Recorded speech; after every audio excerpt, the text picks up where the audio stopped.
ஒரு திருக்குறளை எழுதி வச்சு உருப்படியா படிக்க தெரியல. 1ஆம் வகுப்புல 10ஆம் வகுப்பு வரைக்கும் ஒரே திருக்குறள் தாங்க. முயற்சி திருவினையாக்கும், முயற்சின இன்மை புகுத்தி விடும், வகுப்புல இருக்கக்கூடிய கரும் பலகைகளை எழுதி போட்டிருக்கோம்.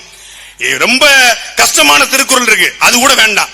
எளிமையான திருக்குறள், எல்லோரும் சொல்லுகிற திருக்குறள், முயற்சி திருவினையாக்கும், முயற்சின்மை இளமை புகுத்திடுமா. உன் வாயில நல்லா புகுத்துச்சு இளமைய.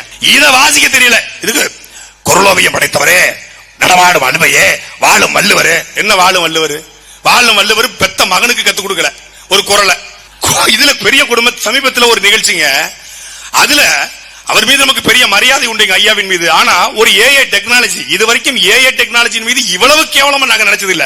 ஏஐ டெக்னாலஜி, இந்த பக்கம் ஒரு கவிஞர் வராரு, தமிழ் கவிஞர், இந்த பக்கம் நம்முடைய பாட்டம் வள்ளுவர் வராரு, நடுவுல இவர் வராரு, யாரு? இளமை புகுத்தினவர். இவர் திருவள்ளுவர் உட்கார்ந்துட்டு இவங்க ரெண்டு பேரும் டிஸ்கஸ் பண்றாரு. என்ன இப்ப இளமைன்னு போடவா இன்மைன்னு போடவா, என்னன்னு சொல்லு, நீ சொன்னாதான் நான் போடுவேன். அப்ப அவர் இன்மைன்னு எழுதும் போது இவர் தான் அந்த எழுத்தாணியை பிடிச்சு இளமைன்னு மாத்தி விடுறாரு. டேய், கால கொடுமடா, கால கொடுமை. தமிழ்நாடு யாருக்கிட்ட சிக்கிட்டு இருக்கு பாருங்க.